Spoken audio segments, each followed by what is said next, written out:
Cast the Neil Haley Show and the Love Is podcast. I'm excited to welcome the host of the Love Is podcast, Kim Sorrell. Kim, how are you? And know you're excited about our guest today. I am excited about our guest, Ken Hanscom. You are the expert of all things Olympics. I've been seeing other videos of you, and every question you get asked, you know the answer to. So I am excited to talk to you, the COO of Ticket Manager, of Ticket Manager, Yeah.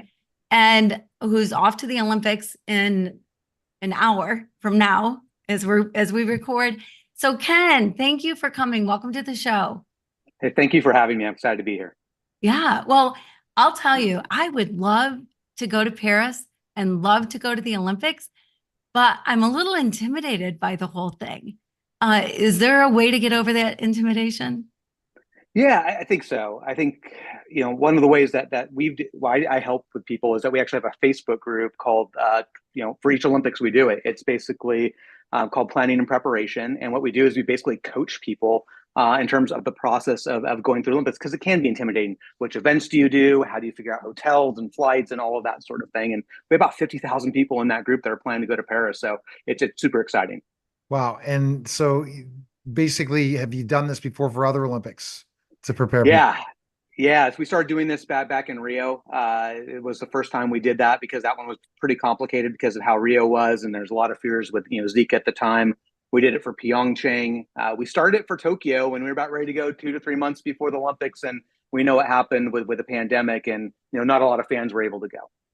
Yeah, that was a tough blow for sure. Anytime the Olympics gets interrupted, it is no fun because it's something that people look forward to. I know I do. I love, love, love to watch.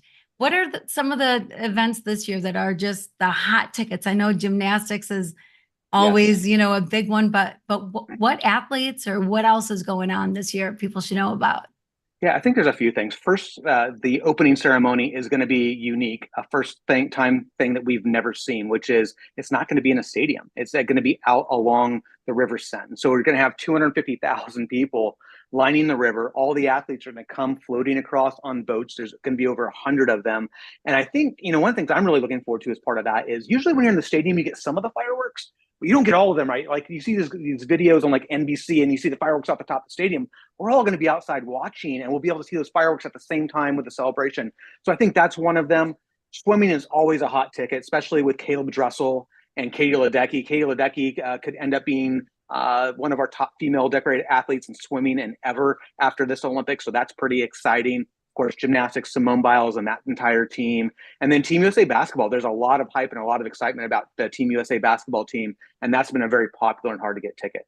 Now, so when we talk about Team USA basketball, so are these like exhibitions that have been happening so far where they play Canada and all that?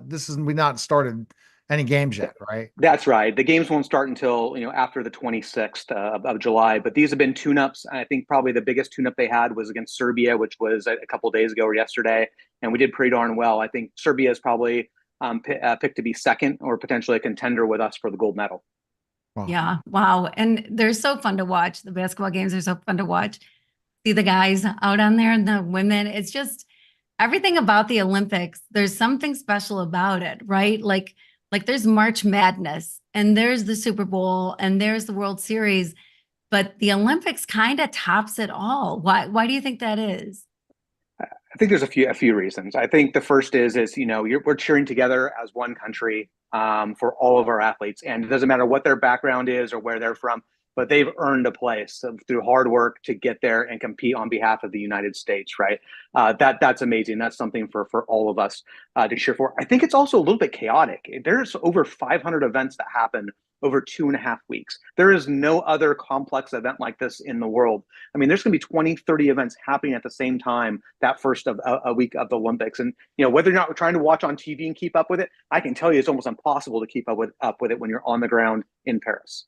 So tell us what you're going to be doing on the ground in Paris yourself. Yeah, I think Yeah, I'm going to be going to about 30 events, and so many of the events that we've talked about, I'll be going to the gymnastics women's finals, both all around and the team, gold medal basketball game for the men, hopefully a couple of others, swimming finals. But there's a couple of things I like to do that I think I think look at as being unique for each Olympic. So, for example, they're doing fencing in the Grand Palace, right? So, you think about that. That's kind of an experience you want to have with this big glass overhang, and it's happening in France. So that's interesting. They're doing equestrian out at Versailles, which I mean, again, another just beautiful kind of iconic sort of venue, and beach volleyball in the shadow of the Eiffel Tower.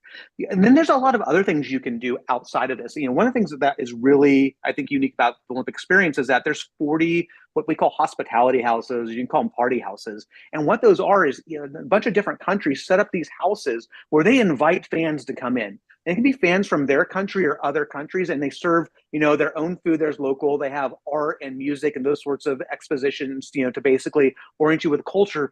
But then you get to cheer with fans from other countries for their athletes, and that's an experience that I really enjoy. Some of the houses, like the Team NL house, which is for the Netherlands, if their athletes win that day, those athletes are contracted to come that night, and they all appear, and you'll get to celebrate and meet those athletes in person, which you can't necessarily do every day. So, I mean, those are some of the things that I'll be doing outside of, all the great things that Paris already has to offer. Wow, which is a good reason to go in person to really experience it all. It must be such a different experience in person than it is watching from home. It's nice to get the replays, it's nice to get Yes. that kind of thing and have great seats. You're not going to miss anything. But the experience of being in person has got to be a little magical. It is. And I still think about the first event that I went to back in London is still my favorite event. At that moment when, Michael Phelps, won that gold medal, you see the American flag drop and you hear the Star Spangled Banner. There is nothing that replicates that on TV. You have to be in person to see those. And every time, we have those experiences at the games, and, if we're fortunate enough, we'll get to do that hopefully 10 or 15 times between the events that we have, with the amount of medals that Team USA is expected to win. Those sorts of moments are magical. I think another thing is I've met some of my best friends at the Olympics. When my wife and I started going in London and Pyeongchang and Rio, you meet people that from different or similar walks of life, and you just end up creating this bond over these sports, which is just fascinating. We've been talking about the sports, but what is your role with the company going there? Yeah, with my company Ticket Manager, what Yeah. we do is we help most of the large brands execute their hospitality programs. And so, you think about these, big brands, Coca-Cola, Allianz, and you can name probably 20, 30 of them that you see commercials around the Olympics for. What we do is we help them. We have software that basically helps them organize and execute those programs, because it's pretty complicated. In a lot of these programs, what you'll see is if maybe Team USA in a certain sport loses in a quarterfinal, most of your guests that you've brought, and these are probably CEOs of other companies and things like that you've brought to entertain, they don't want to go to that event that doesn't have Team USA in it. So on the ground, they're like flipping tickets and switching who goes to what event to make sure they're creating that awesome experience that builds relationships that helps drive their businesses. Wow. Wow. That's quite a task, I would imagine. And a lot of juggling. Have you always been a good juggler like that? Is that one of your superpowers? Well, I think operating chaos is kind of one of my superpowers, and kind of creating calm within that chaos. And we're going to see a lot of it on the ground there, just in terms of the events themselves. But I'm sure there's going to be a lot of changes in some of the programs that we're helping to run. Where we'll need to think fast on our feet and make changes quickly so that the guests have a fantastic experience. So a lot of sponsors have a certain number of guests that they have for tickets when they become a sponsor of the Olympics. How does that work? Usually how it works is there's a couple of different ways you can do it. If you become a sponsor, you generally get access to what you want, and then they'll create different programs. And I think in Olympic speak that we call it waves. And usually what happens is you bring in a group of people for 5 to 6 days, and you kind of stagger them over the period. Maybe you have some people that really want to focus on swimming, which tends to be at the beginning, or people that like track and field, and so they come towards the end. And then they put together programs within that. And then through the official provider of hospitality on location, even if you're not a sponsor, as a business, you can create these programs. Even if you want to take 5 or 6 guests, maybe you're not taking 200 or 300 like some of these large companies do. Maybe you only want to take 5 or 10. You can still create these sort of curated wave sort of experiences through the hospitality partner, which is on location.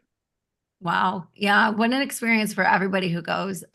It's just got to be crazy. What about the camaraderie between teams? Like, what do you see? What do you see there? Yeah, I think there's this.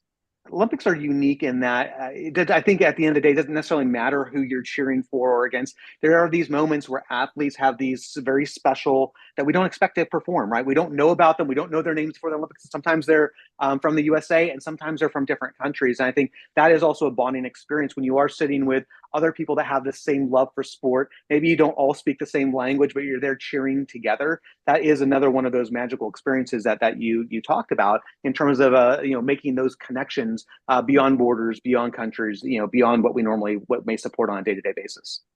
As part of being hospitality, are you involved in specific things with any of the coordinations with athletes getting to meet some of these companies and stuff like that and things like that? When Yeah, athletes are often parts of these programs. So we, in times we will help coordinate those or put those together. I know one of the ones I'm going to be fortunate to attend this time is going to be one with Michael Phelps, which is still Oh, I think my Olympic hero. When I look at it. So that's something I'm very much looking to. But yeah, that is generally part of these programs is, maybe they'll take their group to the Team USA for a house for a day. And as part of that, they'll have some engaging experiences, both with, maybe athletes that won a medal last night, but also some of the Olympic and historic greats, everyone from, Carl Lewis to Michael Phelps to, others that are out there will all be around the Olympic Games. You even bump into Olympic athletes simply on corners in the middle of the street because it's just kind of the Olympics are everywhere across Paris, and you're not surprised by anyone that you see.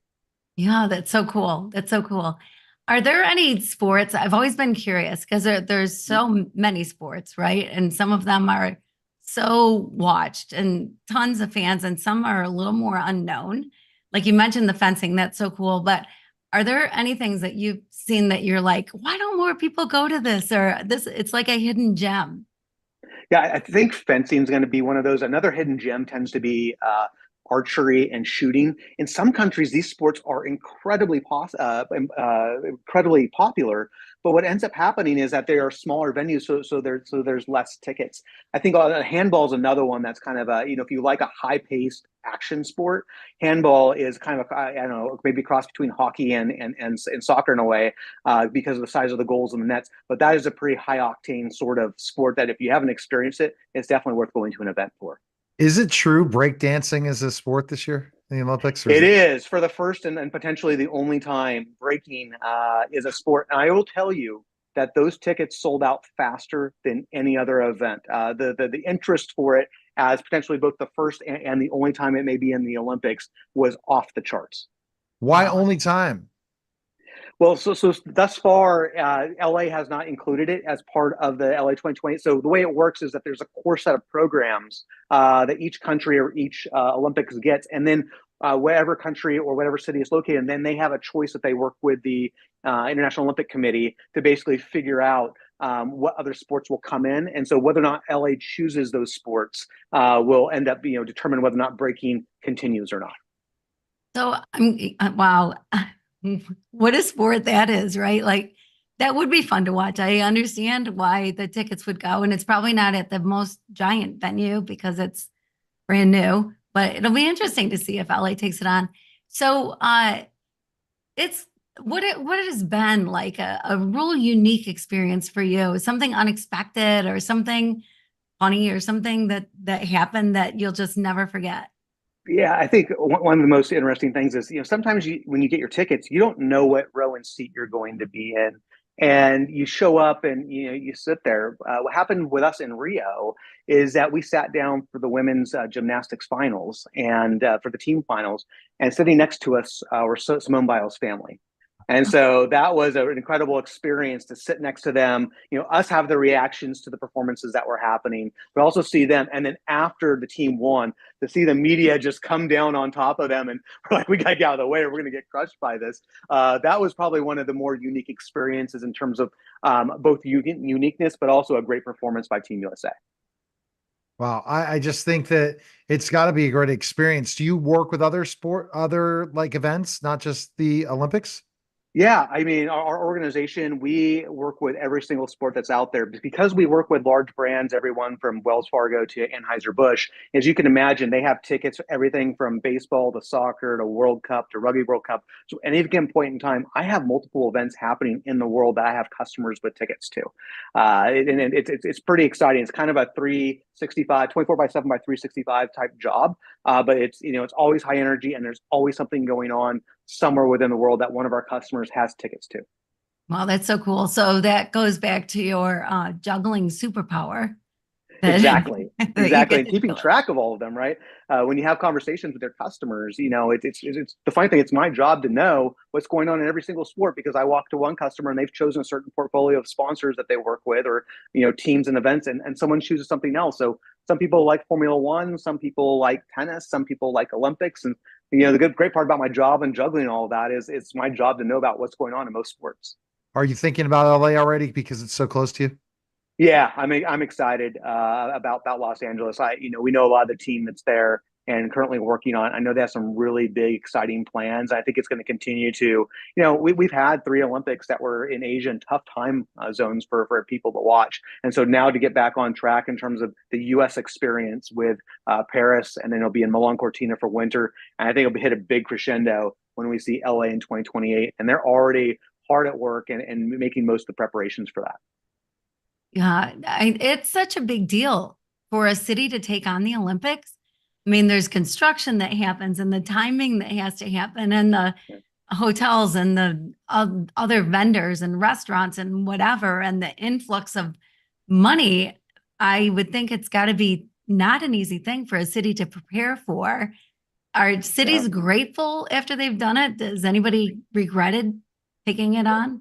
I think there's been various success and not as successful stories in the past. Obviously 1984 Olympics was considered one of the most successful Olympics in Olympic history, while some previously maybe spent more than they should have in those. And I think that's what's pretty unique about the LA plan. There is no new construction of any single venue that is required for. They're reusing, and LA already has right tons of venues, but there's no new construction really happening for that. I mean, heck, they're even going to put the pool inside SoFi, right? So for the first time, we're going to have a swimming competition at the Olympics. We just had the trials at Lucas Oil that was inside a football stadium, but we're going to have a swim meet that's happening inside SoFi for LA 2028. Was really New York that close? Because I only watched Billions because I'm a huge fan of Billions. Too bad that show's gone. That was so much fun watching. But was New York one of the choices closest to LA in the finals? Yeah, I think New York was more involved back, I think around 2016 when we had Chicago and some of the others. And then I think the initial bid was Boston that was going to be high on the bid list before they pulled back and LA gladly stepped in. At first it was going to be LA 2024, but then there was a negotiation with the IOC because they wanted to give it to Paris, which makes sense for the 100th anniversary of the last time it was in Paris. And then there was a negotiation where they agreed upon that, hey, Paris would get 2024, LA would get 2028. And we have a great, stable of events coming up, right? We got the World Cup just coming up in 2 summers from now in 2026. And then we have, 2028, the Olympics coming. Yeah, All right. So, oh, go ahead. Go no, ahead, no, Neil. you go, Kim. Yeah, so there is a question that I always like to ask, Ken, that is maybe something you haven't been asked before, but I spent a year diving deep, doing a deep dive, figuring out the true meaning of love, and love is everything, right? And so I'm just curious where you see love or where love plays a part and where it plays a part for you in all of this. Yeah, I mean, I kind of look at it in everything I do. I spent a number of years working in businesses that I didn't love. They were very good businesses, strong businesses, but being with people, having special experiences and helping make that happen, that's something that I love to do. The Facebook group, as part of it, just something I do on the side for fun, right? I'm helping people have this magical experience that I love, that I love to have part of. My wife and I actually enjoy doing it together, right? It's one of the things that we do together.